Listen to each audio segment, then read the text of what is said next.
The Fallout series is extremely famous for many things. Everyone knows the famous ghouls that appear within the Fallout series, everyone knows the famous super mutants that appear within the Fallout series, and everyone knows the currency that is used within the Fallout series, the bottle cap.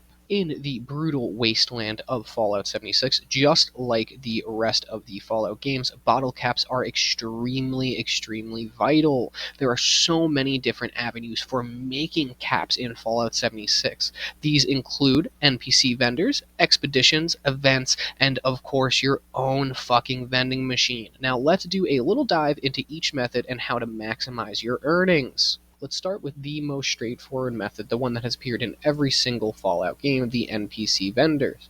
NPC vendors collectively hold 1,400 caps shared across all vendors in the game. This 1,400 caps will refresh every single day, so every day you're able to get a fresh 1,400 caps from your NPC vendors. They offer an extremely reliable way to earn caps, especially during the Caps Aplenty weekend where they carry double the amount of caps. Now, what are the best items to sell to these vendors to maximize your profits? Personally, I don't like selling junk because of how useful junk is for crafting and for base building. I like selling chems like excess stimpaks, radaways, and radx's. These are a hot commodity and are super easy to come by. Additionally, aid items like glowing blood obtained from glowing enemies are high in demand. Now, you can obtain an unholy amount of glowing blood from the event Radiation Rumble, along with tons of XP and legendary weapons. Now, if you're short on chems and you don't have any excess stimpaks to sell, I would suggest going to an area and clearing it out and selling those weapons. I would suggest going to West clearing that out because you could also get some caps and some aid items from that place, selling the weapons to a vendor, and you might as well level up also. West is a great area for getting weapons to sell.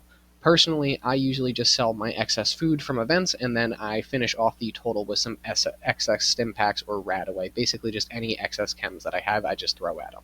Just want to throw out there real quick, a great way to get those excess chems like stimpaks and radaways are from daily ops that you could do every single day, multiple times, and from expeditions that you could do every single day, multiple times. I will get more into the expeditions later, but daily ops, great way to get a little bit of caps, a little bit of ammo, and also some stimpaks to sell. Now that we went over the basics of NPC vending, let's talk about your personal vending machine at your camp. Your vending machine is your personal fucking gold mine. First off, everyone has excess ammo, so start selling your excess ammo for 1 cap each. It's a guaranteed seller as ammo is always in demand in the wasteland. I would suggest selling pretty much all ammo at 1 cap, besides ultrasight ammo, obviously, and fusion and plasma cores. Those you could sell for a little bit more. I don't know if you're going to have any luck with it. Personally, a lot of people don't come by and buy my fusion cores, but everyone comes by and buys any one of my ammo for 1 cap each. I promise if you throw 3,000 shotgun shells in there, someone will come along and buy those 3,000 shotgun shells for 1 cap each. I promise you. Ammo is always needed in the wasteland. So 1 cap each, any ammo. That'll get people coming. Consider offering common/rare plans at an affordable price. Even if you acquire them easily, someone else might find them valuable. I usually sell all of my non-seasonal event plans at 100 caps each just because plans are so easy to come across and it helps everyone out. If someone sees that I'm selling 500 plans, they're going to come over to my vendor. It's going to bring more traffic. So if you have 50 or above plans in your vendor, people will come by just to check out those plans, and they'll see that it's so cheap, and they'll end up buying fucking 10 of them. For rare plans like seasonal event rewards, price accordingly but aim to attract more buyers with reasonable rates like I said before. However, depending on what that plan is, if it's a rare backpack, if it's a rare apparel, or if it's a fixer plan, you could ask upwards of 5 to 10k per plan. So just check the plans online before you throw them in there. Most plans, however, if it's anywhere less than 2,500 caps, I sell it for 100.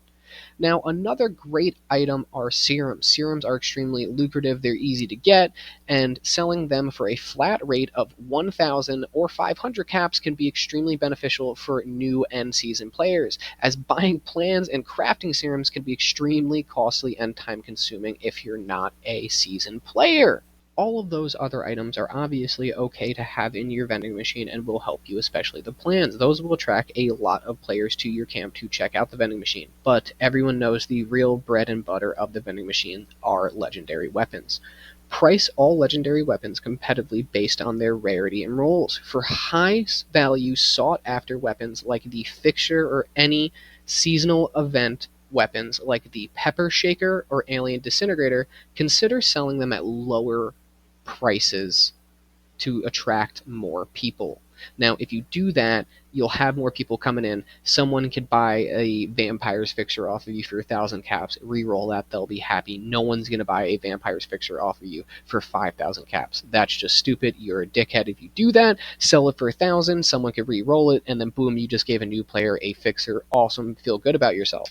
Now, if you're unsure about pricing, utilize price checking tools like Fed76, or I tend to use the Fallout 76 trading subreddit to ensure you're not overcharging or underselling. Every single platform is also going to have a different economy. PC items are going to sell for different amount of caps. Xbox items are going to sell for different amount of caps. And of course, PlayStation items are going to sell for a different amount of caps. Prices could be more expensive on the Xbox because it has a lot more newer players coming in. So just keep that in mind. Now that we talked about NPC vendors and we talked about your own personal vending machine that you could place at your camp and have other players buy items from you, let's talk about the previously mentioned expeditions. Expeditions, especially the most sensational game, offer a steady income of caps and legendary items. Completing additional objective rewards caps and the potential for enemy drops adds to your earnings. You get 100 caps per run from collecting the teddy bear that could be in a few different spots, and you could gain up to 1,000 caps easily through all of the enemy drops and completing the expedition fast enough. This expedition should only take about 7 to 10 minutes to complete. You could run expeditions an infinite amount of times per day, so there's no limit on how many caps you could earn per day from expeditions. Finally, now that we have talked about NPC vendors, your own vending machine, and expeditions, my favorite, and I think the most profitable way to make caps, let's talk about events. Now, event hopping isn't super profitable, but it can be. It can be, and I definitely suggest everyone do it. With newer events like Test Your Metal or Tunnel of Love offering substantial cap rewards, I always complete any public event that pops up. Even if that event doesn't give a lot of caps off the bat, it could lead to a god tier legendary weapon. Also, keep an eye out for events with abundant animals, like Moonshine Jamboree.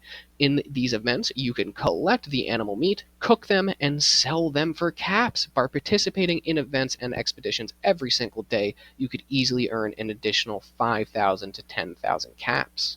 In summary, ladies and gentlemen, diversify your income streams by leveraging NPC vendors, your vending machine, expedition, and events. With smart pricing and strategic selling, you'll soon amass a fortune of caps in the unforgiving wasteland of Fallout 76. Just like in real life, in order to become wealthy in Fallout 76, you need to have multiple streams of income.